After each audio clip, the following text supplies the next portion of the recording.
in Wisconsin, but when I looked it up, it was like a 10-hour drive, and I had 2 extra days, and that just wasn't going to happen. Nope. But I thought about you guys. I tried. I'm going to come to Canada someday. Someday we'll get you guys up this way. I know. I want to see the lake and all the things you guys work on. Yep. I can just turn the camera around and you can see the lake right now if you want. Well, that's true. Next Geeks Weekend. Dude, we're going to have to get some trailers. It was so nice up there, though. Like, high of 70-something here for, Fahrenheit. That's not all the time, but majority of the time. It's in June, and I come back to, like, triple digits here. It's awful. Yeah. Yes. We had, we were having conversations about moving certain things around, and I was like, May's a lot cooler than August is, except for this May. This May has been like, no, fuck you. Which unfortunately makes me think August is just going to be so stupid. Well, or it's going to be like the August that we came, where it was hot, but it was bearable for you guys. Yeah, that's true. It's almost like the planet is warming or something. It's weird. Imagine that. No, I don't think that's true. It's cooling down. Right, yeah. I will say... Can y'all hear the printer in the background? I don't hear it. Barely. Okay. I will say that I woke up at 5 a.m. to catch my flight, and it was already light out, so that was not cool. Yeah, that's not... Daylight savings time has been proven to be, like, stupid, so I don't know why we'd still do it. Preach into the choir. Like, I had said before, I would vote for Satan himself if he promised to get rid of daylight savings. I thought we were already there. Well, he hasn't done it, so whatever. Is your brother still getting on? He was like on the other call. He hasn't read the books. Oh, well, I don't know. He was on the other call. Like, I'm sure I'll get a text in a little bit and be like, dude, what's up? Did you call? Yeah. So you doing a show? Let's do a show. Yeah, you didn't get the note? You weren't reading the back channel?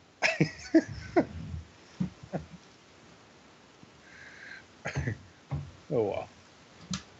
There we go. Okay. I'm going to go ahead and get going if y'all are ready. Sure. Yep. All right, let's see here. Muting the mic.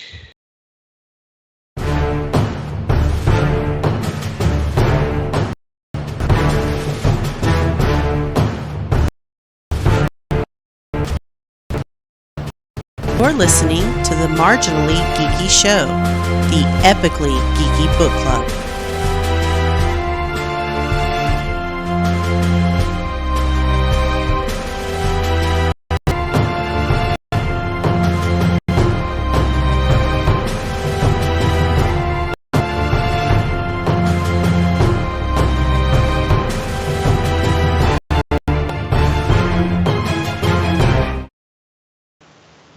Greetings and welcome to the Marginally Geeky Show, the epically geeky bookcast.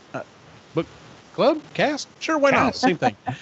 I'm your host for the evening, Eugene Stevens. I'm joined by Ray Andrew and Jennifer Hetzel. How are y'all doing? Excellent. Good. So we had a late start this evening because, well, internet is stupid. So... I'm a little off kilter, but I'm sure I'll recover. So, how have y'all been since the last time we've done a book episode? I've traveled like all over the country the last 2 weeks. Literally. So I've been great. Yeah. Yeah. You have been all over the place. To Wisconsin, back to Texas. Yeah, it's been fun. That's crazy. Today was my last day on contract at work, so I was very excited about that. I get a whole 2.5, 3 weeks off roughly, but yeah, I'm looking forward to it. So I could go into why that's not good enough, but I'm not going to there. So, well, alrighty. So the last time we talked on the show, originally we were going to do a different book. I did warn that there was a slight possibility we might change up the book, and that ended up happening. So, if you were expecting us to be reading a different book, sorry? I did post it on the chat and everything else. So tonight's book we're reading is Spell or High Water, which is book 2 in the Magic 2.0 series. The first book we read a couple months ago, which is Off to Be the Wizard. They're by Scott Meyer. We decided we wanted to go ahead and just run through the series, mainly because the 5th book is actually slated to drop next week. Actually, just less than a week from today that we're recording this. So I hope you like this series, because if you don't like this series, like it means I don't know if this book club's for you. Yeah. if you don't like this series, you don't like audiobooks. Right. Yeah, pretty much. Don't like fun. Exactly. Yeah, exactly. You don't like fun. I like serious movies only, please. Yes. As the book does, and all of the other books, it does pick up and it talks about, as pretty early in the book, it makes sure to re-explain how we got to the situation we're in. So I'll just kind of start there. In the first book, we meet Martin. He's in his, I think, mid-20s, and he's he likes to goof off on the internet, and he ends up finding this file stuck on this server that actually controls reality. After he plays with it a little bit, he gets in trouble with the Treasury Department and decides he's going to go back to medieval England, where he can manipulate the file and essentially create magic. He's met there by a wizard. Yes. Yes. And he basically tells him, he says, hey, listen, kid, you're not the first one that's been, that's here. Phillip, the wizard's name is Phillip, basically says, listen, here's how it's going to work. There's a bunch of us here. There's a bunch of us throughout the rest of time. We've got a good thing going here. We're going to pass you through a test, make sure that you're cut. And as long as you're not, going to mess around with anyone or whatever and follow these few rules that we have, you'll pretty much get to stay here and be immortal and have a good time. If not, we'll tie you in a hog knot and send you back naked. Tie you naked and send you back to your own time, yes. And they have a marvelous adventure.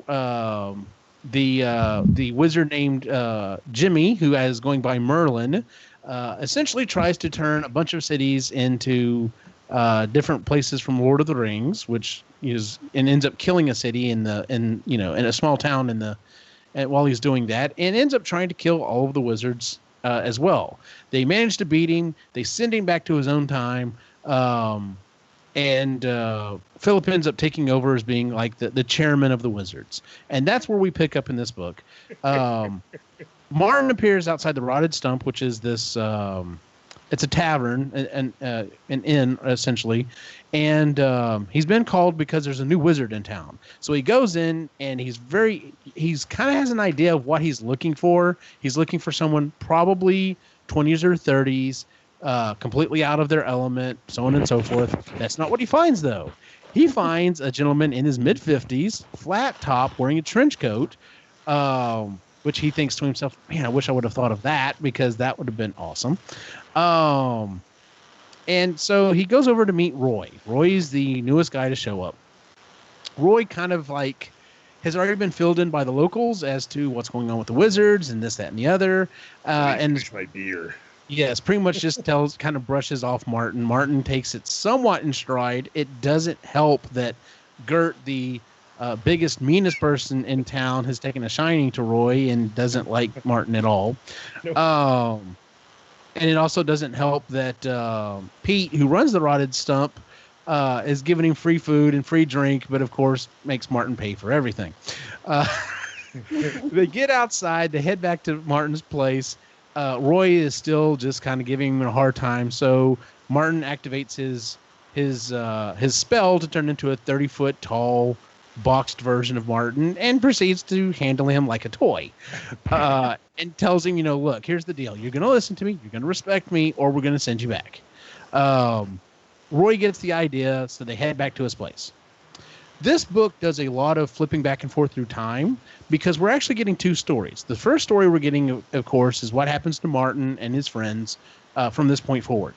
The other story we get is set back in Martin's original time because Jimmy has managed to pedal a bicycle from Brazil in the mid-'80s and has managed to survive until the aughts, I believe, whenever Martin disappeared. He was cursed by the wizards at the end of the last book with like not being able to come within, I don't remember how far, of any electronic. 30 feet, yes. Yeah, 30 feet of an electronic object, of a car, anything that runs with a motor or computer of any kind. He had to figure out a path with the least amount of cars so that he wouldn't knock them all out. So he rode by on the bicycle. Yeah, so he rode on a bike. He hasn't seen a television screen. He hasn't seen anything that has an integrated circuit in it for 30 years. Jimmy shows up at Martin's house. He's like basically he has a shirt with a stain on the back of it, but it looks okay because he's got this worn out suit or whatever. And he's very good at social engineering, and he manages to talk to Martin's parents because he wants two pieces of information or one piece of information, and that is the name of the agents that were after Martin. So, we get back to we go back to medieval England. Martin takes Roy back to his place, and Roy starts to tell him that he found the file in the mid-'70s, and he's like, "Well, you actually found the file first," which was, Roy was like, "Oh wow, I found it first." He's like, "Yeah, but you're the last one to get here, so take it for what it's worth." He also what did he find it on again? He found it on a reel-to-reel back in the 70s. So, yeah. And then proceeds to tell him that he worked at the Lockheed Skunk Works, and that's how he had access to a computer. And he asked him, they made the bomber. That's how they made the Blackbird. And he starts telling me about it, and he's like, "Well, where's your computer?" He's like, "I don't have a computer, kid. I'm just a guy. Like, it's in the room." Yes, it's in the room. And he's like, "Dude, this was a one-way trip for you, man." But he like, shit, I just lost my train of thought. I'll come back to it. Okay. So he doesn't have a computer. It's at this point Roy's supposed to be Martin's protege, and he tells him, I'm going to teach you the ropes and everything else. We go over to Phillip's house. Phillip wakes up. He decides, the biggest part of his job is coming up with a duty every week to make a big fuss about, usually assign it to someone else, and then his chairman jobs are done. So he creates an assignment for one of the Magnuses, because there are two of them. There's two wizards, both named Magnus. Yes, we're doing a census. Yes, we're doing a census. And so he calls, and then he hears something from his downstairs, and no one should be able to get into his downstairs. He has basically an exclusion field, which is basically a force field. And no one should be able to get down there, so he's a little worried about that. At this point, we go back to see what's going on with Martin. Martin is being attacked by two of the other wizards, Gary and Tyler. And they're activating what's called the Cato Protocol. So what happens is he basically tells them, time out. Y'all can't attack me because I've got Roy. Roy doesn't know what's going on. That would be extremely unfair. So Jeff decides, since he's also an engineer, he's going to kind of stay back and hang out with Roy to kind of fill him in on some of the stuff that's going on. And then Gary and Tyler then go after Martin. And it's at this point the Cato Protocol was come up with to kind of help them hone their attack skills. So they're all supposed to come up with spells that can be used during a battle. Martin uses his, which is, I love this one. He has a beanbag that he throws it, and whenever it hits something or lands wherever he wants it to be, he says, "Bamf." And whenever he does, he instantly appears there. Yeah. So he uses that to get out of the fight. He manages to kind of get out of the fight that way. Tyler gets hit with Gary's, which is basically a fart bomb that has a jet of air after it and just makes this this horrible farting sound constantly. And smell. And then afterwards, Tyler ends up demonstrating his attack, which is to cause someone to hover off of the ground and basically shake and sound like a goat and make them disoriented, which is actually a spell that Mark came up. Like guys are so stupid, okay? Sorry, guys. This is exactly what we would come up with, I'll be very honest. I know. When I'm listening to this, I'm like, this is the dumbest shit. And of course, it's all guys. And when we get to the part where the females are kicking ass, I'm like, that's how you do it. Yeah. I love the part that Roy's like admirable, that because they tell him, well, it's kind of Martin's spell that we've modified a little bit. And Roy's like, you created that spell? That's diabolical. Like that's devious. And of course he looks over at the guys. He's like, don't say a word. Because in the first book, that was his first attempt at flying, and it was a horrible attempt. Yeah. So let's see here. So after the fight, Phillip calls Martin and says, "Hey, I need everybody to the rumpus room," which is his upstairs area or whatever. And there's a bowl there. There's a bowl made out of what looks to be like diamond. And if you look very closely on it, it looks like two wizards holding the bowl. It says Phillip and it says Martin. And then there's kind of like a coaster on it or whatever. So the other guys hide behind Phillip's Fiero, which is freaking awesome. By the way, I did not really know what a Fiero was until after I started reading this book. And I've looked it up, and I understand all of the comments in the book. So yeah, no, it was a beast. That's one way to put it. So anyway, they drop this. They do what the instruction says. They drop this thing in the bowl. It makes this ringing sound, and they see Gwen, their old friend who ended up moving to Atlantis. That kind of started maybe having something with Martin, but not quite. Sorry, I just you got to remember they did a grand entrance. They do this grand entrance because they think there's going to be an audience for them. Oh, wait. We're almost there. Right. We're almost there. Okay. So anyway, Gwen appears basically kind of in a hologram and tells them, listen. Oh, right. Sorry. Everyone, the women of Atlantis, where she's at, are having basically a get together, and we're inviting all of the different members from different times of all the other wizards. We want to basically kind of get together and hash out some stuff, how we need to handle our, lives and work as wizards. And then of course she's like, oh, and I know if I don't do this, I'll get called out. And she turns in profile and does the help me Obi-Wan Kenobi, you're my only hope. A great touch. Which is awesome. Okay. I just have to go into this for a second. So, anyway, so basically it says, she says that Martin and Phillip are supposed to go, and it's going to be for 2 weeks. And they're like, we're going to go. And Gary's like, you have to take me. They're like, well, why do we have to take you? He's like, because I want you to, because you're going to Atlantis with all the ladies.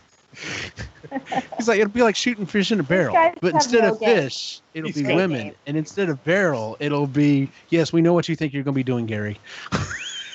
But the ladies, think of the ladies. So bad. So bad. And they would always like, say ladies again. Ladies. What do you say it like it's in italics? Italics? I love this scene. It's great. Yeah. So let's see here. So at this point we flash back to the future, and Miller and Murphy, our old friends from the Treasury Department, have picked up Jimmy. They've got him in a holding cell, and nothing works. The fluorescent light bulbs don't work. The camera they brought doesn't work. Nothing works. And Jimmy basically says he can show them how Martin did what he did, to escape. And of course that piques their interest, because now at this point they have no idea what they can do. Now we do get some hilarious stuff between these two guys of, do you know where we were when you called us? We were at the airport. We had just arrived back home. I love these two characters. I love the dialogue between them. Yep. I wish one always takes a hold of the scene where one's, it's usually the gruffer one, Miller. Yeah, Miller's usually the one that's, take charge or whatever.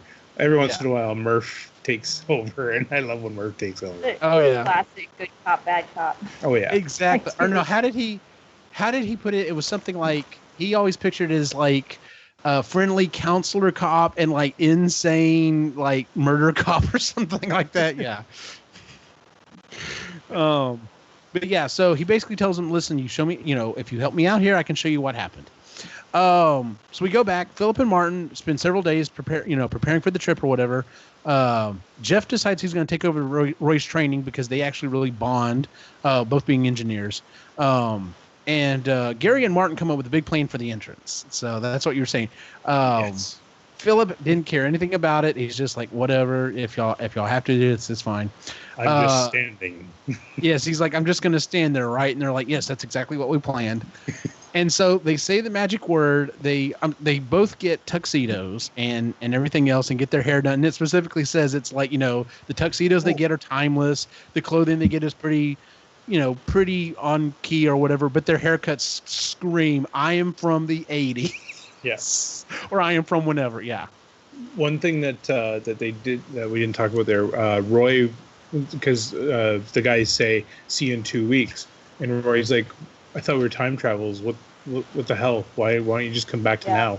Yeah. And he's like, yeah, it's too confusing for everybody. So whenever we're gone, we just come back the same length of time that we were gone. So it makes sense for everyone.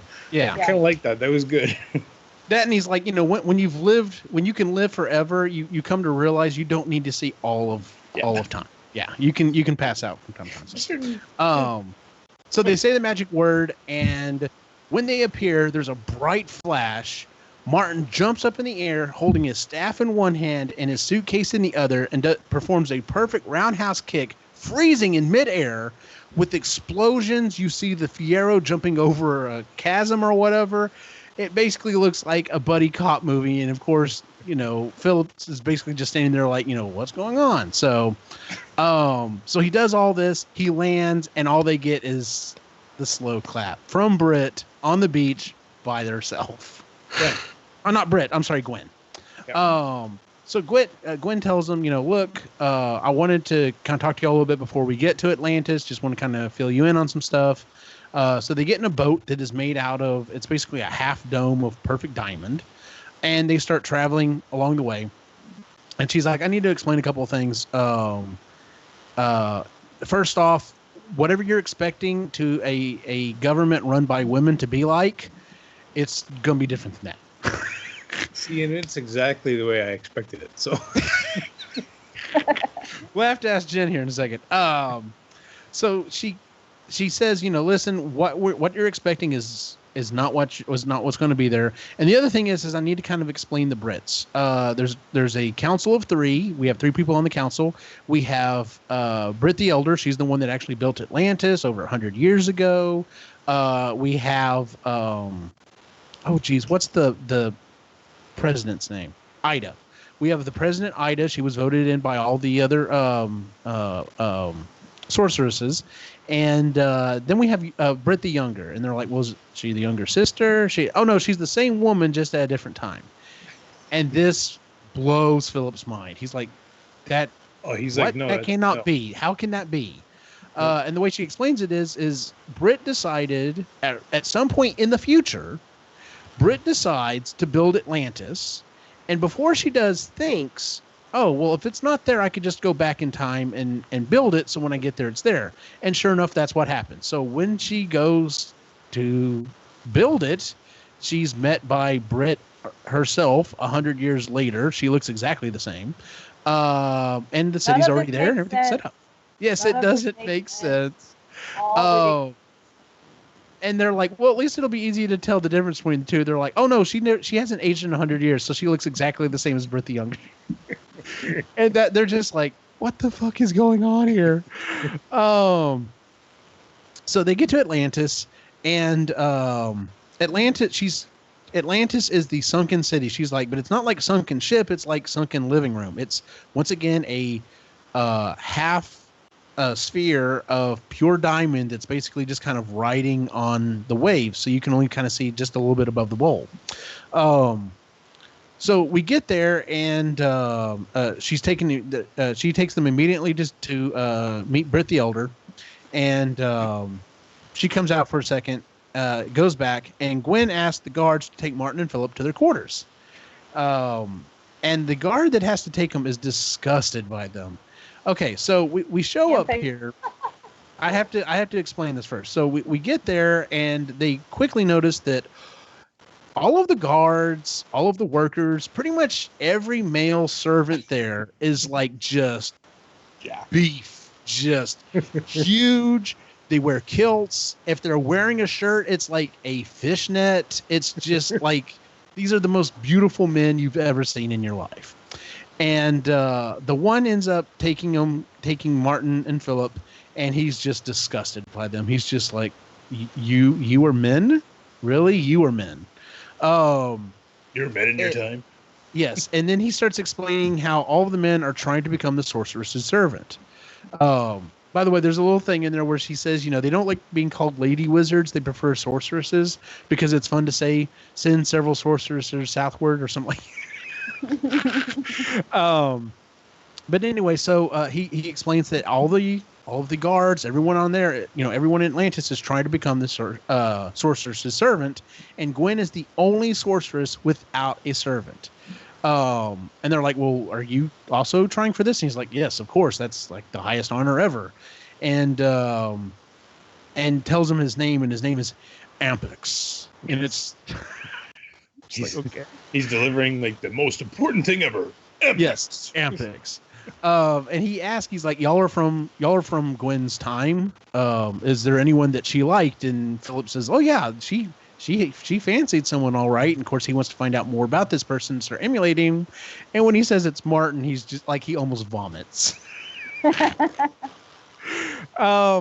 So they go to this gala. They have this big gala on the opening night. Gwen gives them bow ties and completely brushes off Martin. Like, she's over there helping Phillip with his bow tie and everything else. And he's like, is this straight? And she's like, oh yeah, it's fine. Just like giving him the cold shoulder. And you feel bad for Martin. You're like, damn, man, things not good here. But they haven't talked in what, like 2 years? Well, for her, yes. And there's a point where he says that he's like, I'm kind of surprised you contacted us this quick because it's only been a month since we saw you. And she's like, it's been 2 years for me. And he's like, oh. Yes, he waited 2 years. Shut down. Yeah. So all the women enter. Britt makes the introductions, and we get a very clear glimpse as to how that relationship works. Because she's like, as you know, I am Britt the Elder. I built Atlantis and this, that, and the other. And beside me is Ida, and she was voted by all the sorceresses to be the leader. And to the right of me is a younger version of me. And literally, as the spotlight hits her, it just immediately cuts off, and she just goes on. And it's like, wow, you're kind of a bitch. Peggy. Yes. So Phil and Britt, the younger, actually meet each other and they both very quickly don't like her. Phillip doesn't like her because of what she is a symbol of, which is that time is basically set. And he's a big proponent of free will. And Britt doesn't like her because, well, it's like living with, a mom or a sister that constantly puts you down. I love the conversation that Martin and Phillip have about that, where Martin's like, every time this comes up, you always react the same, which could just be the code that you're written by. Yeah, and exactly. Like, no. No. He will not accept it. Exactly. Yes. And the two bond over scotch. Martin meets two magicians who are complete jerks to him. Like they're both. I've got their names written down later because when they actually introduce their names. But they're from England, but like in the 1800s, and they're magicians. And he's like, well, when you say you're magicians, you do magic, and they're like, yes, like. Magic or like tricks magic. And and they're appalled. They're like, what do you mean? People come to us to be fooled. How would they be entertained if they knew it was actually magic? And they're like treating him like, they're like explaining it to him like he's an idiot and he shouldn't be understanding this. And in fact, I think the first time they meet, they kind of wave from across the way, and the one just literally gives him the bird, and he's like, what is your problem? So Ampix tries to impress Gwen. He shows up and is walking really funny, and she's like, "Are you having a seizure?" And he's like, "No, I'm imitating the one that you like." And he's like, "I will act like this for you out in public, or no, I will act like this for you in our bed chambers." She's like, and in public, goes, "No, I will act like a real man then."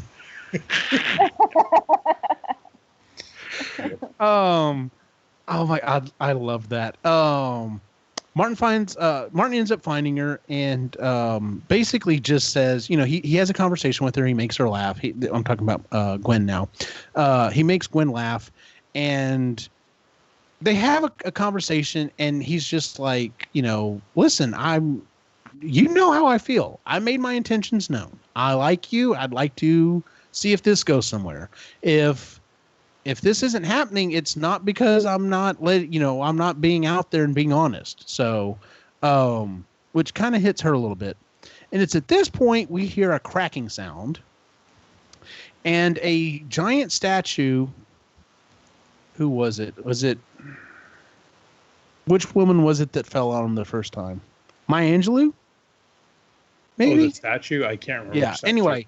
So there's So in this giant hall, there's these diamond statues of different important, strong women through history, but they're all dressed up like it's back in Greece, and they're like, it works for Wonder Woman, not so much for, Maya Angelou. But anyway, so this giant statue breaks off at the ankles and starts to fall, and Phillip ends up protecting Britt by creating a force field around her. Britt the older ends up coming over and is like, thank you for trying to protect me, as my younger self, but just like y'all, we can't really be hurt, and then proceeds to like smack her on the head. Throws a piece of statue at her head. Yes, that's right. Yeah. And of course she's just sitting there like, oh, this sucks. It's at this point we flash forward again. Jimmy's trying to convince Murphy and Miller about his plan, and we get this cop that keeps coming in with a laptop.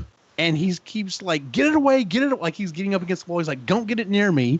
And of course, by this point, it's already died. And the cop's like, no, I swear it just worked. Oh, look, it was out here. And of course, turns it around. He's like, damn, I'll go get another one. They're like, you do that, kid. Just leave it outside next time. And he doesn't get it. By the last one, he's running with it working. And yeah. Yes. Can I just say that I'm convinced that I have an elevated magnetic field, because when I'm around some electronics, they fuck up on me in ways that they don't fuck up for other people. And I'm not just saying that to be like, I'm exaggerating. Like, my friends who work on computers can vouch for me. I have Jenniferisms. I know that for a fact happens, because when I was a campus tech at Shoemaker High School, there was a woman that worked there. She was a nicer old lady. We referred to her as Miss Magneto. Do you remember the old style overhead projectors, like they had a big bulb in it and like projected it up on the wall? Yeah. Mm-hmm. She had to have a student turn it on, because if she turned it on, she'd blow the bulb. She could not keep credit cards in her pockets because she would demagnetize them. No shit. Wow. No shit. Not that bad, but I saw in like personally witnessed this stuff happen. So believe me, when you say if you have a miles field, I don't. Somebody found the file for her.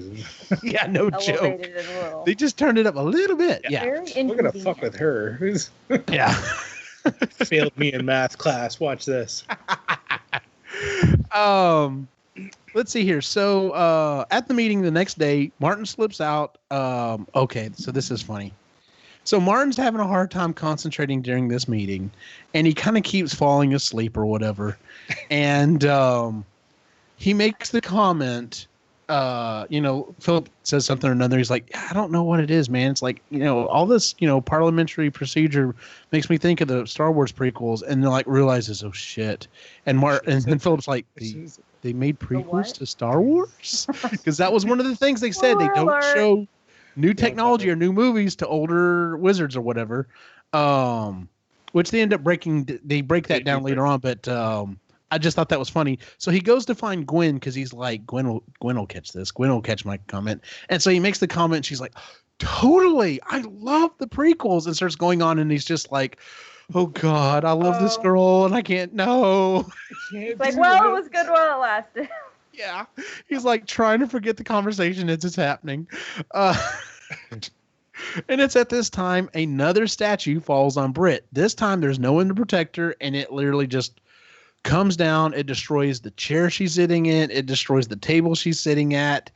She's perfectly fine, but still. So we, a second time, and this time, and it points it out, is the first one, like the ankles were together, so it had one breaking point. This time the ankles were apart because the statue's legs were apart, and they're like, so that's two separate breaking areas. This is not coincidence. Something's going on. Later on that night, Phillip visits Britt. and he just kind of he's there to warn her. He thinks that someone is trying to kill her, and she's like, "No shit, Sherlock." But I know because Britt the Elder's over there. Exactly. Yeah.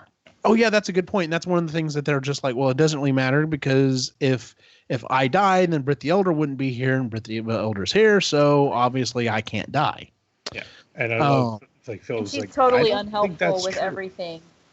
Yeah. Yeah.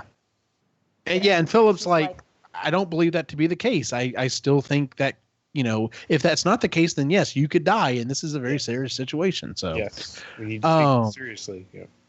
So she's already kind of started taking a liking to Phil and ask if he wants to go see some cool stuff. So she ends up pulling up this diamond sphere, and they start going out through the ocean.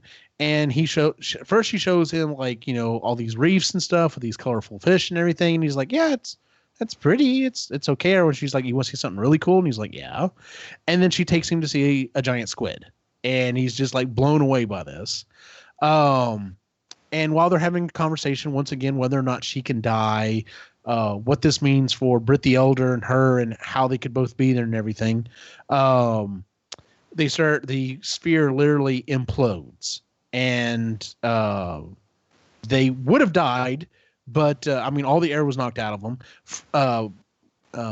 Phillip did not have his staff, but he did have a extendable wand in his pocket. Don't make the obvious joke. And he's trying to get the wand out. He can't get the wand, and all of a sudden something clasped onto his ankle, and he's like, oh God, the squid. And he looks down just in time to see it's Britt. She's basically like kind of got his leg wrapped up under her arm, and she's poking at a thing into the air that he can't see, her magic basically, and transports them back to her place. They appear in midair, drop down like they're coughing or whatever. Martin and Gwen had shown up, and they wanted to discuss Britt's killability, which, is at first there's a debate whether or not it's a real word, and they're like, if I use the word, and you know what it means, it's a word, killability. And of course, how well it rolls off the tongue. But anyway, it's at this point they're like, well, I guess we need to go talk to Britt the Elder and let her know what happened. And some guards show up to get Phil to take her to Britt the Elder so that he can have this conversation. Switch back. We're back in the present time. Jimmy, Murphy, and Miller are in a boxcar traveling on their way to Seattle. So that because they work for the Treasury Department, the Treasury Department doesn't want to spend a single dime more than they have to. There's no easy way to transport Jimmy, and basically, being a hobo in a boxcar is free. So hey, we're gonna go that route. So, but it had to be like so long, so that he was so far away from the motor, and exactly, yes, like wouldn't turn it off. And isn't it full of dog toys or something? Yes, it's full. Yeah. It's just boxes full of squeaky dog toys. So it's hot. They're getting motion sickness, and it's just constant squeaky sound. And he points out, he's like, they're on top of these boxes, and if you put your weight in the wrong place, you're basically going to fall through this chasm of dog toys to your squeaky death. And so they're heading back to try to enact Jimmy's plan. Britt the Elder and Phil talk. He tells her, she can't help because she didn't help then. And he's like, that's infuriating. And you drive me insane. And she's like, that's endearing. Thank you for that. And he's not happy with the answer. The next morning, on the way to the meeting, they're kind of like trying to protect Britt. They're, walking around or whatever. And Gilbert and Sid, that's their names, show up and make the obvious joke about, their staffs may be larger than ours, but I'm sure we know how to use them better. And they're like, that's the first rule. Don't use the obvious joke. And they're like, no, that's your rule, not ours. I think Gwen's the one that points out, they say something or another about women don't have a sense of humor, because when we make jokes like that, they never laugh. And they're like, oh, okay. Yeah. That's exactly why is women don't have a sense of humor. And it's at this point an arrow shoots out of nowhere and literally like hits Britt in the forehead. So let's see here. Morning protect Brit. Yeah, so this arrow shoots out of nowhere and hits Brit. And they look up to see where the arrows come from, and there's a single guy on top of a building. And before Phillip can even see anything, Martin's already in the air and following. And of course, when Martin gets up to the building, he makes the perfect Iron Man 3-point landing, and no one's fucking there to see it. Yes, and no one's there to see it. So he follows the guy into a stairwell. The guy's running down the stairwell. He uses his beanbag, drops it down to the bottom. Bamf, appears there, looks up. Guy ends up going out through a different door. Of course, Martin's like, well, shit. So he gets up there, tries to follow the guy, runs through a spa in which it's all big, beefy dudes getting their nails and hair and stuff done by other big, beefy dudes. Talking about masculine thing to do in this world. Talking about all the manly things that they're doing, like selling bread and throwing the discus. But yeah, so he ends up chasing down. He tries chasing down this guy, and all of a sudden, the president's bodyguard Nilo catches this guy and like beats the shit out of him, like beats him unconscious, almost beats him to death, before finally letting him go. Even though Martin, Martin in particular gets in his face and is just like, let him go. Like, it's done with. He's done with. Yeah. He's in a coma, so they have to take the guy to see the doctor. He ends up being okay, but he doesn't know what the hell happened. Like, he's just like, I was up there, all of a sudden this arrow appeared, it flew down, I looked over the edge of the wind, over the edge, and everybody was pointing at me, and I was like, oh shit, and so I ran. So, let's see here. So, back in the present time, Jimmy, Miller, and Murphy arrive at a warehouse. They think they're going to drop off Jimmy. Come to find out, well, you guys have to guard him anyway. Y'all must well gain guard the warehouse too, which just sets Miller off. So they end up enacting Jimmy's plan, and they're like, we cannot believe this was the fucking plan, and we did not realize it. We're not realizing it until just now. And his plan is to sit at the other end of this warehouse using a telescope and two empty cans with string between it to basically watch Miller work on a laptop and try to find the file and give him instructions through the can. I gotta give him credit for creativity. Absolutely. Yeah, creativity. Exactly. Of course, if you've had 30 years to think about it, 30 years on a bicycle, I'm sure you've come up with lots of plans. Yeah. So they end up finding a file, or he ends up telling them how to get back to the file that he found. They get to the file, and a password screen comes up, and he's like, there's not supposed to be a password on there, and he melts down, and Miller's like, it's very seldom I get to see someone melt down like I do, so he enjoys the hell out of it. Let's see here. So Phil goes to see Britt, and ends up staying over the night because they have one of those nights where you just kind of stay up late talking, and one thing leads to another. The next morning he wakes up. He's trying to figure out how to wake up.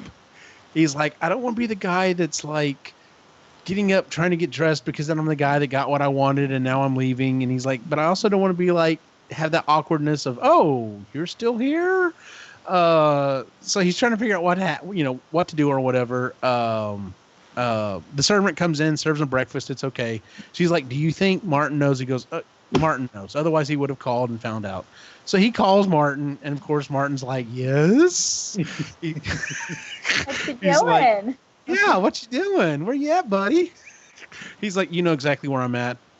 Does Gwen know? And of course he turns his hand because it's the hand phone, and she's like, hi. So they roast him for a little bit, and they're like, okay, fine.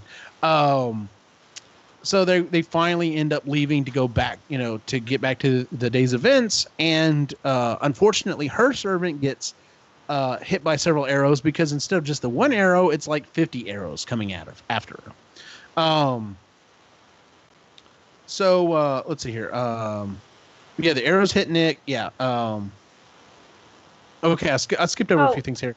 So can I just say something real quick? Up to Sure. this point, like when Phil and younger Britt are hitting it off, I had in my mind that Phil was a lot older than he was, apparently.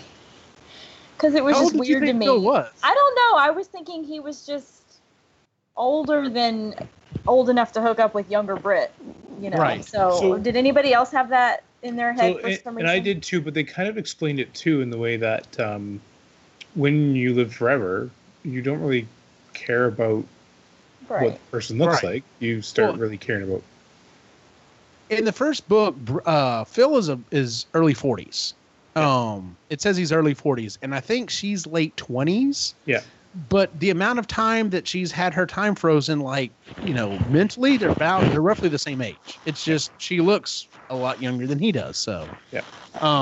And that's what I I pictured that as well. But yeah, if you were picturing Philip to be a lot older, I could see why that would be like, okay, what? Yeah, maybe he's like in his 60s. No, late 40s, early 50s, and then she was like early 20s. Is what I was thinking. I don't know. So it was just weird. Yeah. I mean, there's at least a decade. Physically, there's a decade between them, but mentally, they're roughly the same age. So, because you know, time is hard.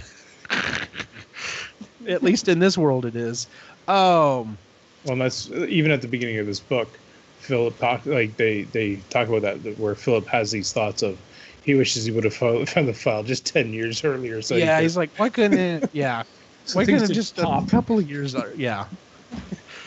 Oh, I know those feelings, Phil. Let me tell you. Let's see here. So the thing that I kind of skipped over. So they end up trying to figure out. They find Back to the Future. They find several more files, and they're all password protected. And Jimmy's like, well, there's one guy who never told us where to find his file, so maybe you should go pay him a visit. So Murphy drives to California to visit Todd in prison.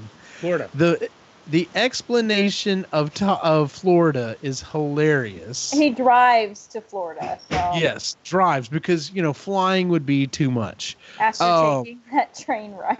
Yes.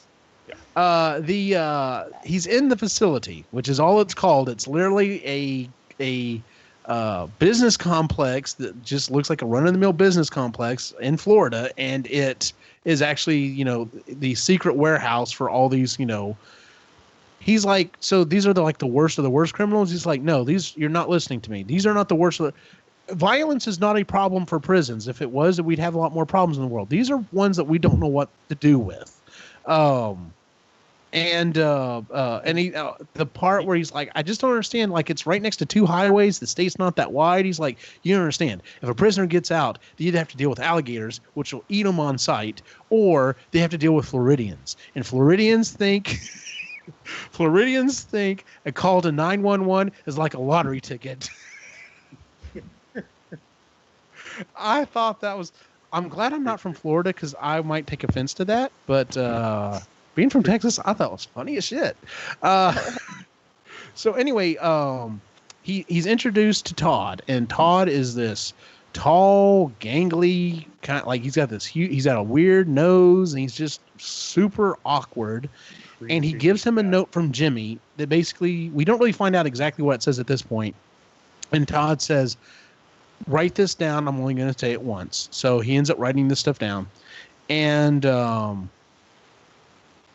Murphy ends up going back with the information.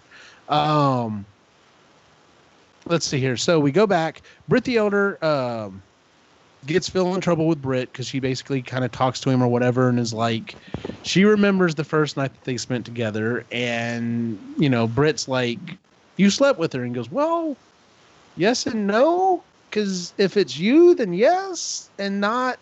Like, he was in a fucking impossible situation. Like, that was the Kobayashi Maru of questions right there. You don't answer it. Yeah, so, you know, Phil is just like up shit creek at this point. We go back to the future. Murphy ends up bringing the instructions back to Jimmy. Jimmy's kind of getting, you know, is like, listen, they're not really great instructions. I'm trying to help you as much as I can. But that's when Murphy finally breaks down. Murphy's just fucking had it.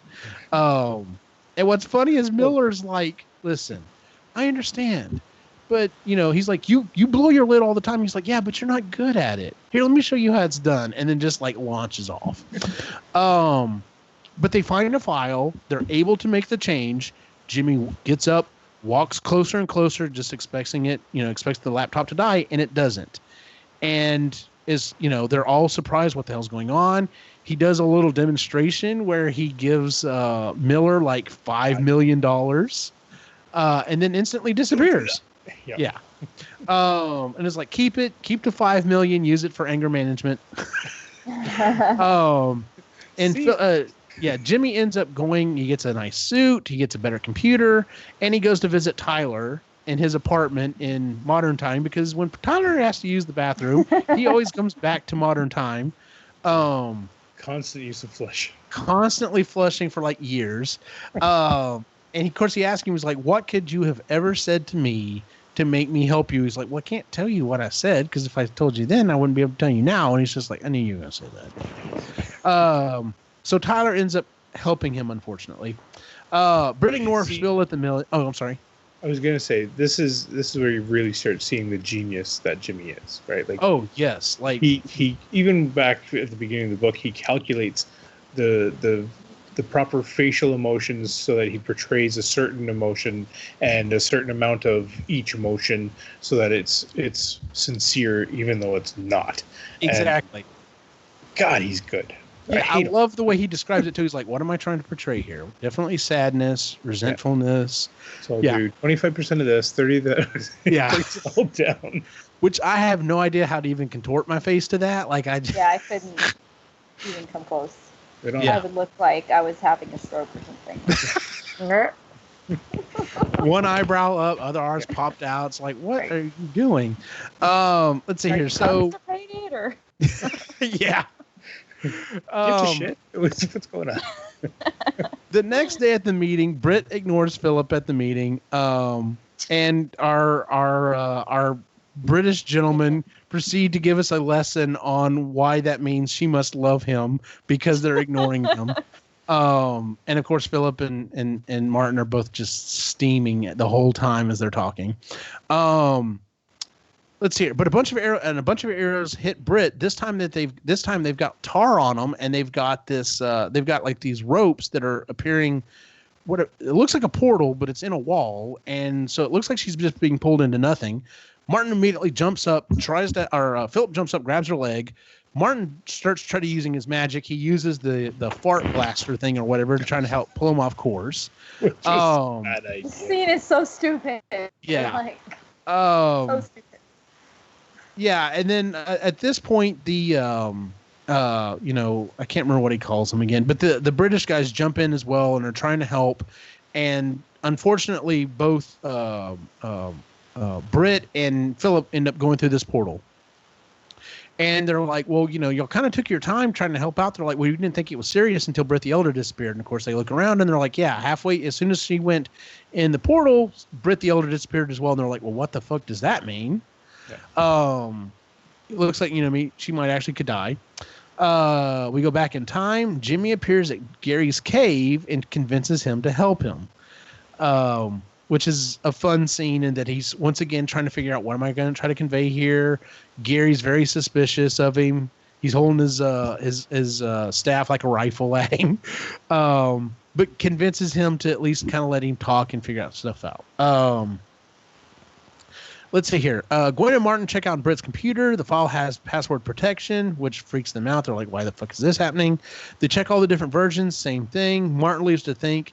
Nick tells Gwen she needs to be up more front with her feelings with Martin. And I really like that scene because he's like, have you told him how you feel? And she's like, well, not in so many words. And he's like, well, if he hasn't been settled with you, why do you think being settled with him is going to work?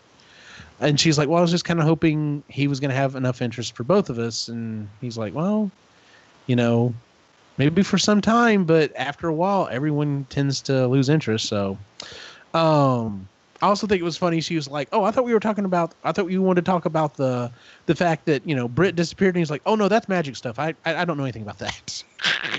He's like, "I just want to talk about you and your boy." Flashback, Gary takes Jimmy to Camelot to see Eddie, and Eddie is just, I love this scene. Dude, don't dude me. It's just funny. So Martin walks back to the apartment. Vikram sees him, who's a Fakira from, a time traveler from another place, tries to cheer him up. And then Ampix shows up at the door and tells him that he respects him. And he's like, what? He's like, because at least you acted. He said, everyone else just sits around and thinks, you don't get the respect you deserve. The other guy treats you like a student still. He's like, you're not a student anymore, but he still treats you like a student. And Gwen is constantly hiding. And he's like, no, she's not hiding. I mean, yeah, she, think about all the time she was back, in medieval England, pretending not to be a wizard. She hides. Yeah, she's hiding. And it's at this point Martin comes to a epiphany. And it's that they're having a discussion. He's like, yeah, but they're both smart. They're both smart people. And he's like, but they were acting stupid. He's like, yeah, well, smart people do stupid things. And then starts to repeat himself because it's finally hit him. Let's see here. So they end up going to see, he ends up taking Ampix with him. They go to see Gwen. Gwen doesn't really know how to handle the whole Ampix thing. She's just like, I love this scene as well. She's like, and then she's like, I don't want to say that because I'm ignoring him. Why is he here? And he's like, because he helps me think. And then gets her to admit that, yes, smart people do stupid things. Like, she's very smart. She's like, go on. He's like, but you like me and you don't tell me this. You're not showing me this. That's stupid. Right? So smart people do stupid things. And I love that she doesn't really admit it, but she does. Oh, no, she won't admit it, but she's like, well, crap. So at this point, they go to see Ida. And that's also funny because, he's like, let me do all the talking. I've been interrogated by the best. She thinks he's talking about Miller and Murphy. He's like, no, my mother. Great scene. Yeah. Yeah. So Martin gets her to admit that she gave powers to Nilo, her servant, and basically set him up with baby powers. But these baby powers included creating arrows, creating dynamite, creating C4, creating portals. Like, and she's like, oh, he was so cute. I'm just like, you are. I gave him eternal life, too. She's crazy. Yeah, she's definitely out there. So Nilo comes in and is basically trying to explain why everyone else is an idiot, which I have had conversations with stupid people, and I understood this conversation, unfortunately, better than I should have. Stupid? I don't speak stupid. That's the problem. I'm sitting there going, I've had this conversation with someone before. I'm trying to use logic, but they're stupid. Oh, you can understand it, but you don't. Okay. That's right. I can't speak stupid on the fly, so I'm at a disadvantage. He basically explains his plan. His plan was to kill Brit the Younger, which should kill Brit the Elder, which means Ida would be in charge. They try explaining why that wouldn't work. He's like, well, I was either going to just, drop him through a portal and, I was going to drop them through a portal and they were going to fall to their deaths. And they're like, we can fly. You've seen us fly. That would not work. And he's like, well, that's why I didn't go with. This time I dropped them in the ocean tied to a big rock. And they're like, you tried drowning them before. And then they start pointing out, they're like, yeah, but Phillip was holding, like, Brit's one hand was gummed up. Brit's other hand was being held by Phillip, and Phillip doesn't have his staff. Like, there's a possibility they could be dead. Yeah. And it's at this point Nilo gets the drop on them, literally causes the ground from underneath them to shatter, and they fall through a portal and end up at the top of the city. Martin's just about to get his staff back. Gwen ends up saving Nilo and ends up stopping Martin. He ends up going down trying to get his staff back, but unfortunately Nilo appears, grabs the staff and runs off, kicking him in the head as he goes. This is like the third or fourth scene in this book where they're like, we really need to rethink this whole needing a staff for one thing. Exactly. Yes. Might be a better way. The girls might have it figured out. Yeah, and he's thinking about. He's even saying that he's like, man, if only I could have a spell that would cause my staff to come to me like Thor's hammer, that'd be awesome. Of course, I have to have my staff to work the magic to cause it to come. But yeah, so anyway, he's chasing Nilo through the city, trying to get his staff back. Gwen ends up dropping off Ampix to try to help him out, and he's like, "This is awesome. He's as beefy as this dude is. He's gonna be able to help me get my staff back." And very quickly, he's like, "Why are you winded? You're like this buff dude." He's like, "Yeah, I don't work out. I'm naturally this way." And he's just like, "Oh fuck." He talked all this game, and then he's like, useless in a fight. Exactly. Yes, it would be like me trying to chase the guy down.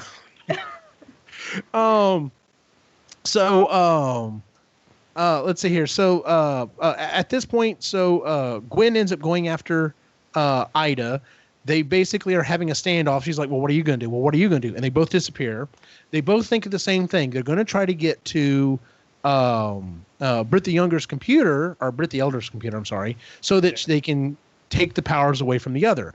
And they get there, and there's this funny scene where they both start throwing force fields trying to outdo each other and basically just cube themselves in, and then decide to start squeezing down on each other. And the whole time there are these two guards watching, and they're like, is there anything we can do to help?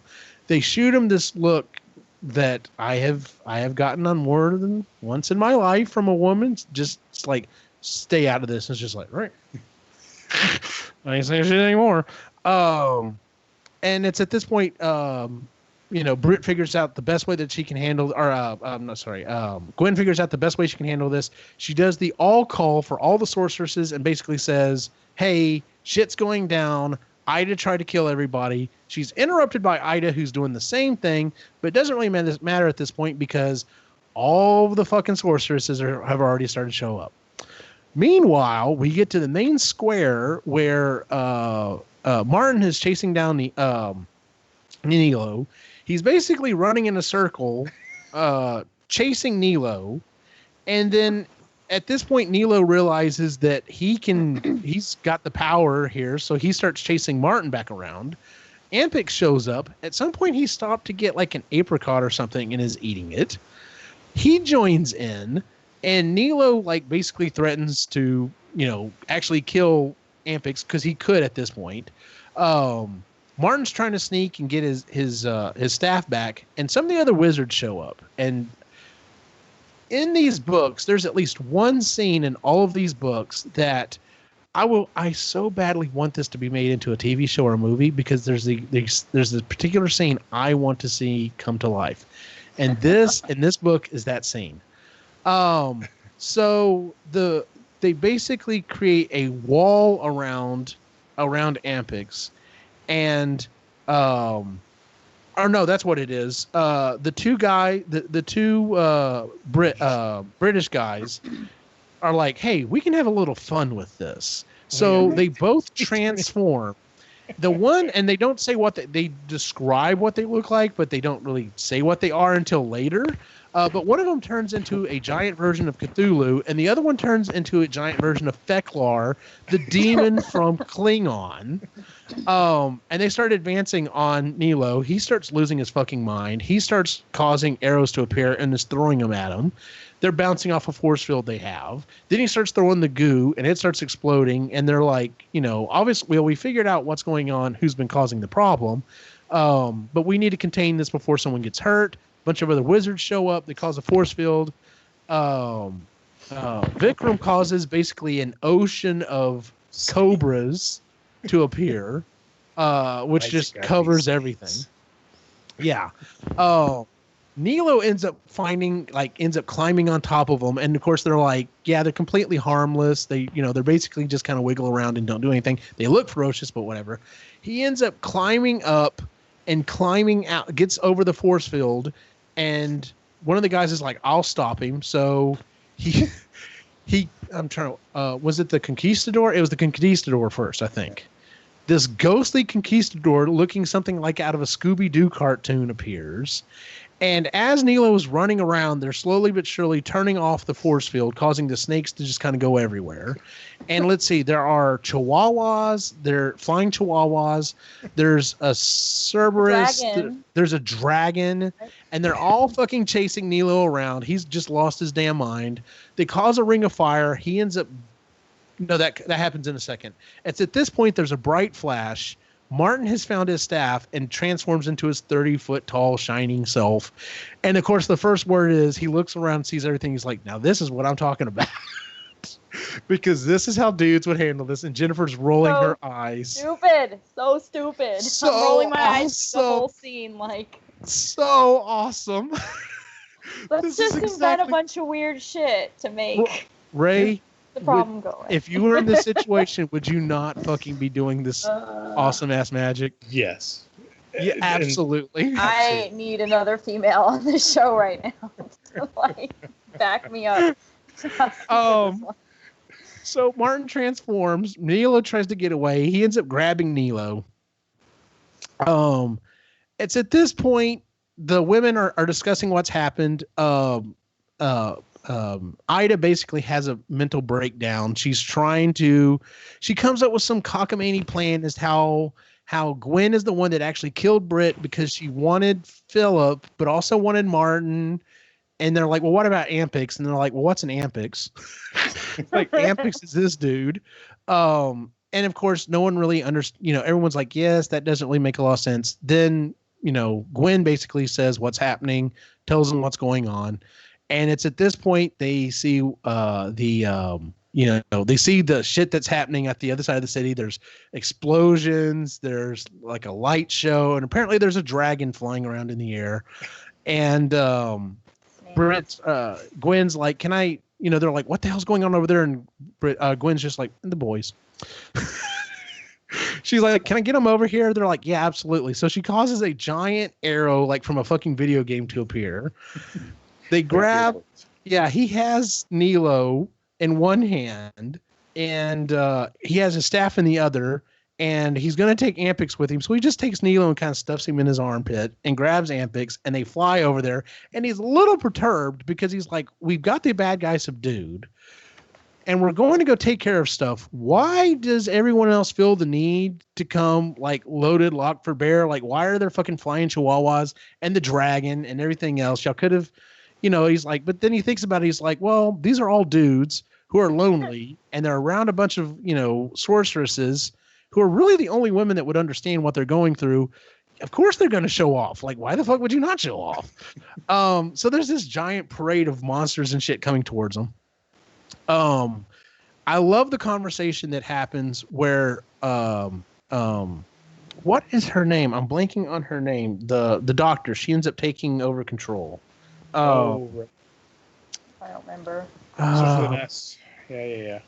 Crap, I cannot remember her name. Anyway, she ends up kind of taking control. She asks some questions, and they end up they're like, Ampix, please explain what's going on. Because they're like, he's a non-magic. Everyone should probably believe him, and sure enough, everything happens.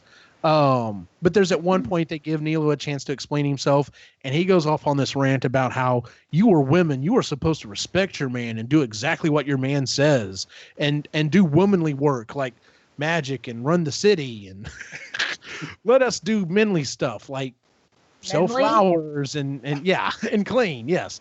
And she's like, would you, Martin, would you please shut him up? He's like, yes, ma'am. And then of course, like, dumps him on the head, puts him back in the armpit. And at this point, Ida knows the jig is up. She helps. She uses a magic spell and causes her Nilo to disappear. It's at this point that Britt the Elder reappears, and they're like, "Oh, hey, you're back." And she's like, "Yes, everything was fine, everything was controlled, but I had to disappear for a while." And they're like, "Well, what happened to Britt the Elder, or Britt the Younger, and Phillip?" And they appear. And even though it's only been a couple of hours to everyone else, they've been gone for 2 weeks at the opening of Epcot Center. And I also love how Phillip and Martin meet, because he's like, so what happened? He's like, oh, it was great. We were at the We were at the opening or whatever. We got to hang out and do all this other stuff. And he's like, did you stay on the campus? He's like, oh yeah, the Polynesian. He's like, nice. I spent the last couple of hours, grieving my best friend and thinking that, he was dead and everything, and fighting a monster and getting my ass kicked. He's like, I wish I was here to seen it. So we basically wrap up at this point. They say, Britt the Elder says, I know exactly where Nilo and Ida are. We're going to give them one more night to think they got away with it. We're going to show up the next morning and take care of them. The end of the conference happens. Basically, they decide how they're going to handle non-magics. They do decide to vote so that all known instances of the file are going to be locked from here on. And Phillip has a big problem with that. And I have to say, yeah, I understand, but I understand both sides of this. And we can talk about that in a second. And so Gwen decides that she's going to come visit Martin in a little while just to kind of see maybe something can happen here. Britt's definitely going to come see Phillip because, there's something going on there. So the guys appear back in Camelot, and they've got a note there saying that it's Roy's ceremony, coming to the castle tonight. So they're like, okay, cool. I'm sure they probably waited to make sure we were back, so they had something big going on. So they show up, and it's the usual dinner they have when they welcome a new wizard, and they're eating food and eating, having drink or whatever. And right before Roy is supposed to give his macro, show off his macro, demonstrating his powers, not Jeff, Gary and Eddie are like, hey guys, we have a surprise. Everyone come over here. So they all walk over on the side, and they're like, everyone hold hands. And they're like, do we have to? It's like, yes, just hold hands. So they all hold hands. And then Jimmy appears, and he's in his full Merlin robe. He has the staff. He has everything. And he proceeds, and he tells them, yeah, by the way, you can't move. You've got your hands locked together. And they're like, dude, it's cool, man. It's cool because, the only way you were going to accept his apology is if you didn't have powers, and he did, to show that he's genuinely honest. And they're like, well, that's bullshit because you two still have your powers. And he's like, well, no, not actually, because I took your powers away too. And they're like, oh, shit. So he raises everyone up and floats up in the air and proceeds to go on this monologue of, y'all y'all sent me back to my time. I've been riding, on a fucking bike for 30 years. I didn't have any friends. I almost died. I've been thinking about this day for a long time, and lowers him back down to the ground. He's aged those 30 years. And he's aged those 30 years. And, he's like, I've been waiting for this for a long time. And Philip's like, well, just fucking do it. And he's drops to his feet, and he's just like, or drops to his knees, just like, I'm sorry. I'm so sorry. I didn't mean to do it. Please forgive me. There's no way you'll ever forgive me. And they're just like, what the fuck is this? He's like, I'm apologizing. I know it's new, but I'm apologizing. And he's like, all my powers went away when I started apologizing. All of your powers came back. Sure enough, they levitate him. And they have a conversation, and they basically decide, they ask him a few questions. They're like, why did you come back now? Why did you come back in the first place? And he's like, I got my powers back. I managed to get my powers back. But if I didn't come back and apologize, y'all would have eventually found me, and y'all may have killed me on the spot. And I want to try to get your trust back. They don't ever think they can. So they're like, fine. We're going to set you up with a limited set of powers. We're going to keep an eye on you constantly. And so they go on with the rest of the evening. Roy's macro is basically a giant volcano that erupts out of the ground made out of paper mache. It's spewing stuff. And I was like, that's pretty cool. Let's see here. And then we go back. Gwen and Martin meet Ampix for lunch and basically tell him what happened to Isla and Nilo, and say that they're going to give him a reward. They're not going to make him immortal, but they're going to make it so that he can have a very, very long life, and that he's going to become one of Britt the Elder's servants. And he's like, oh, wow, so that means I get to... And they're like, no, your services in the bedroom will not be needed. And they're like, you don't understand what we're telling you. We're telling you you're going to have money. You never have to work again. You're going to be an advisor for the most powerful person in the city. You can go find any woman you want and marry and have kids. And once he realizes that, he's like, wow, I can actually use my skill sets to find someone of equal status to me, and ends up growing old and so on and so forth. There's 2 epilogues to this. The first epilogue is back Miller and Murphy are in a Florida jail listening to Todd give instructions from several feet away, but it has to be quid pro quo. Quid pro quo. Quid pro quo. Have you ever shot anyone? No. What next? Type dir. All right, next question. Have you ever shot a man in the junk? No. So they're barely getting through the situation with Todd. The second epilogue is Britt. It's time for Britt to go back. She was hoping to just kind of slink off. Britt the Elder, like, hey, can you come with me for a minute? And it's this huge celebration. At this point in time, she's not really talking to Phillip for some reason. We don't really know why. And he's like, hey, if you don't want me here, it's fine. She's like, no. She was you're saying go back to build Atlantis. Right? Yes, to go back to build Atlantis. They have this huge party for her, basically saying thank you. You're the one that caused all this. We have everything to we owe everything to you. And, it does make her feel better. Makes her feel like she's appreciated. So she goes back in time, and there's no Atlantis. And she's like, well, I guess I'll go ahead and build a structure for tonight, and then tomorrow I'll start working. And then she hears a voice of a much older Brit, and she's like, you can call me Grand Brit or Brit the much elder. And she's just about to lose her shit when she's like, I'm kidding, dear, and then disappears. I love that part. Love that part. Yeah. Okay, it's just so confusing. Like, you just and the timelines of it. I can't wait for this 5th book, because just from the cover and just from the the little bit of information it gives, it sounds like we're going to get hopefully some information or something happen. So, we'll find out on Tuesday. Overall, your thoughts on this book? I enjoyed it. I thought it was a really fun way to continue the story. This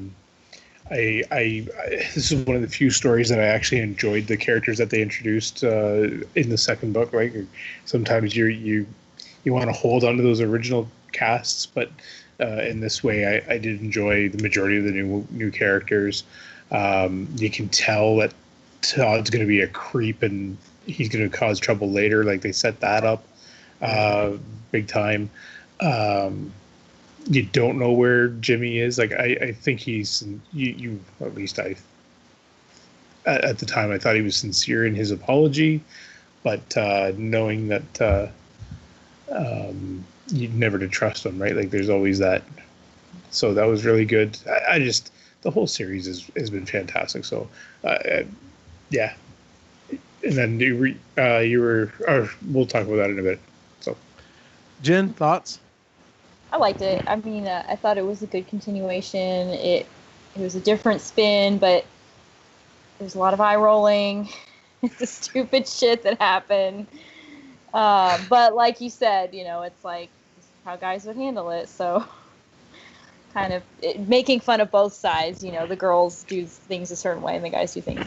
I did, the whole like Jimmy thing. I think at the end of the book, kind of like you, where I was just like, I don't think I trust him. Also, I think it was stupid of them to like trust him enough to give him powers for that period of time, but whatever. Mm-hmm. And yeah, the whole relationship with Gwen and Martin is just a little, I don't know.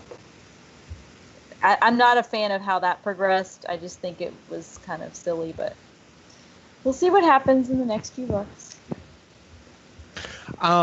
I loved it. I'm like y'all. I like the new characters that they introduced, and the ones who stick around, I continue to enjoy. Yep.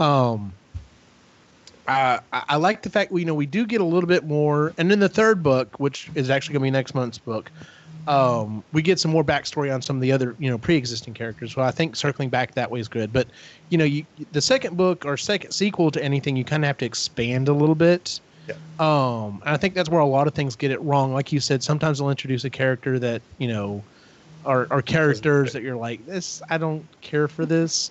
I'm still not 100% on Britt the Elder. I understand why she acts and does the things that she does because she thinks she has to do it that way. But I'm very much of Phillip's mind, and then I'm just like, you've got free will. Just because it happened that way the first time doesn't mean you have to do it that way the second, this time. Yeah. See, and that's the thing, though. She believes that she does.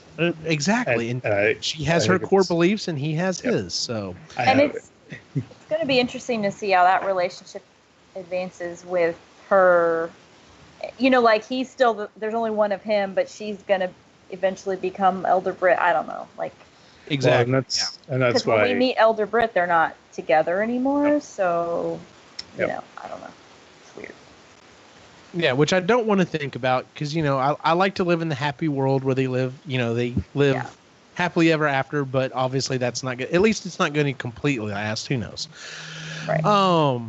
We didn't touch on that. There were two different things that I do want to touch on. Number one was I didn't really kind of go into the civilization. I did say that it wasn't. She said not to. Whatever you're expecting, it's not that. And what I mean by that is in the civilization, the sorceresses basically rule everything. There are normal people there, both men and women. But yeah, like they've set up the civilization so that all of the these super buff dudes are there, and like that is their one goal is to basically become like basically have a sugar mama is what it boils down to. And the women are completely fine with it. They're just like, that's kind of what would happen in some of these other civilizations. Why not? Kind of what happens to women everywhere else in the world at every other time in history. Yeah.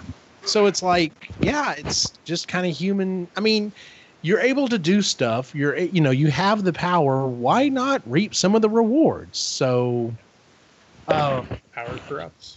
Yeah. The one thing that was interesting, especially near the end, was when they were talking about the vote and everything, and how the Council of Three is, because they realize they're like, wait a minute, the non magic people don't have a vote or anything, and it's like I'm sure Ampix would have something to say about that, and he's like, yes, what's a vote? And it's just like, oh, and I think it even said, well, there was a 3-way loser for that conversation. But at the end of the book, it says that they change it so there's now a non-magic person on the council, and that the 2 Brits now only count as 1 vote. So they kind of rectified that, and I can see that being that was of interest.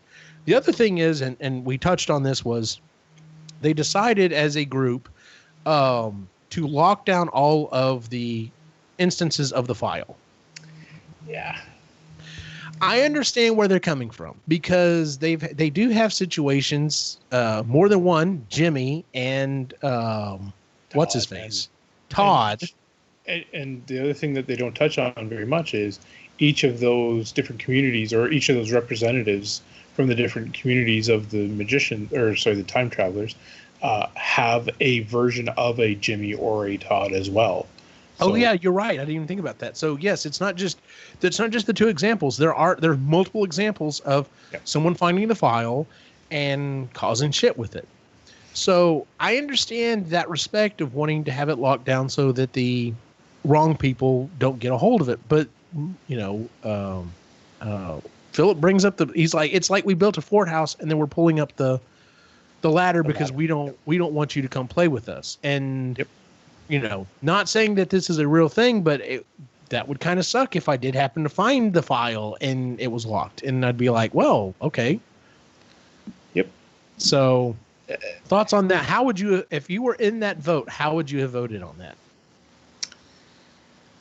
I would have voted against the password protection, but I would have made it very similar to the trials, right? Like you have to go through a trial in order to gain full access to different programs and stuff like that. So right. If anybody does find the file, maybe have a click here or like a URL or something in there to say, hey, good for you, check this out. Yeah. And then who's not going to check that out? And then next thing you know, you're in the middle of a trial somewhere. So but you're saying maybe instead of giving them finding direct access to the file, making it a kind of go around so that they can kind of prejudge them. That's not a bad idea. I'm like you. I think I would have voted against it. Which, by the way, that's also funny in the book because they say every year Phillip votes or wants to bring up to vote it down, and they're like, we make it part of the opening ceremony. Jennifer, how would you have voted on that?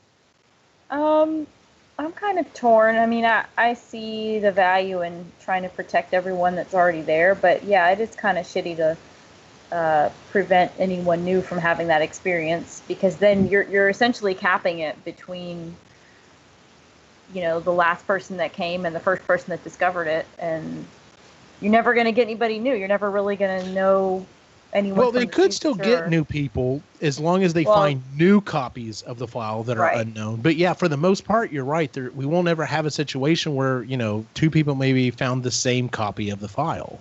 Yeah. Or if they found it within that time period and show up at a later date in their present. Oh, that's a good point too. You're right. They could have found the file and just showed up later. Right. Maybe they're behind the cicada thing. What? Remember the cicada a couple of years ago? The whole cicada. Yeah. The puzzle thing that we're looking for the brightest and the best. Maybe that's the thing. Yeah, there you go. Yeah, so I like the idea of having like a pre-trial or, you know, a test to get in. I do too. Maybe they'll fix it. After seeing the things that can happen in the wrong hands, I could see why they would definitely want to limit that, because Todd's fucking. Well, I'm not gonna ask the question of what magic spell you would use to have tried to help contain Nilo, because obviously Jennifer would be like, I'd fucking just kill him or put him in a bubble or something, and that'd be it. Be done. He'd be a sphere of diamond. Yeah. Just stick him in a box, like force field or something. What would you have turned into? I guess I should ask you guys that. Oh, damn. I don't know. Yeah, I originally said, like, turning into something giant like a transformer would be fucking awesome. Hulk would be wicked. Oh, my God, that would be awesome, too. Although, after seeing Infinity War, like fucking having your staff, like, you know, be hit by fucking lightning and shit and coming in like Thor. Yeah. Now that would be pimp. That'd be badass too. That would be pimp. Yeah. Dudes, what can I say? That's it for this book. The next book we're reading is book 3 in the series, An Unwelcome Quest. So we'll be reading that for the next month. Real quick, what else have you been reading, or have you been reading anything else? Jennifer. I read The Wild Ones last month. It's a book about why we choose certain animals to protect and put on the endangered species list, and why we just say whatever to other animals. And, you know, looking at like endangered species and animals in general, like the polar bear has become like the mascot.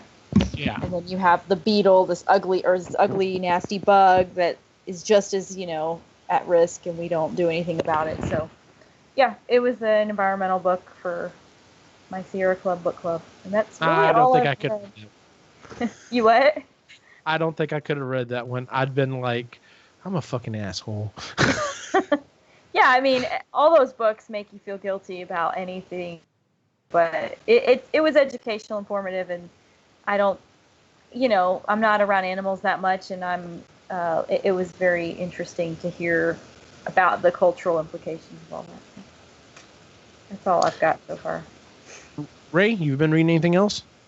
I'm on book. We're done book 4 of this series already. Okay, cool. And then we're listening to for the first time. We've read the books, but we're listening to Harry Potter with the kids now. Oh, nice. So that's our car rides right now. Are you listening to the American version or the British version? British. Ah. That's what's available on our Audible anyway. Well, apparently, and yes, I understand there's some kind of ways to get around it, because they're apparently both done really well. Okay. But there's a little something extra with the British one, just because it is a Harry Potter book, and so that's why I asked that. I actually just finished listening. Oh, go on. I was just gonna say there's a book that I've been handed to read, but I'll get into that next month when I actually get to read it. So. Oh, there you go. I actually just finished 2 books this month. I mean, I've been reading a bunch of stuff that I've already read before, but there's 2 new books that I read. One of them was The Singularity Trap by Dennis E. Taylor, the guy who wrote the Bobberverse books. I'm pretty sure this is going to be a single one-off book. I could see where he might go a little further with it, but I think it's going to be a single one-off book. I enjoyed it. To me, it was a little slow start, but then once certain things kind of started falling into place, I got into it. I did enjoy it regardless. And then the other book that I read was Ghostbusters' Daughter, and it's written by Violet Ramis Steele, and it's Harold Ramis's daughter. And it's basically her telling the story of her growing up with her dad and his career in the movies and everything else, and what kind of a dad he was. He smoked a lot of pot, did a lot of drugs, but was very just like supportive of her. And her mom really wasn't there for her too much, so she really clung on to her dad, and they had a really, really close relationship, even though his mom and his dad, her mom and her dad got divorced, and he remarried, and she had stepbrothers and stuff, but he she always kind of was a special place in his heart.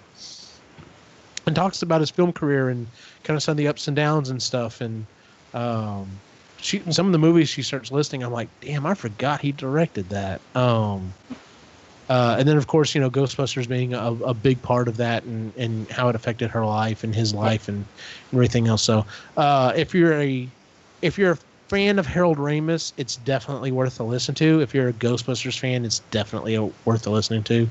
But yeah, it's called Ghostbusters' Daughter, and it's by Violet Ramis Steele. So that is it for our show this month, ladies and gentlemen. We should be recording hopefully the beginning of next month with book number 3 in the series. If you would please give us a 5-star rating on iTunes, Stitcher, or Google Music. You can find us at epicallygeeky.com and online on the social media at epicallygeeky on Facebook, Instagram, and Twitter. Where can we find you online, Jennifer? Facebook, Instagram, and Twitter at Het's Gonna Be Me. Ray, where can we find you? Lake Life Artist on Instagram is the best spot. And then obviously here and Epic Geeky. And you can find me online in my individual wacky adventure at Optimus Gene on Facebook, Instagram, and Twitter. For everyone on the site, have a good night.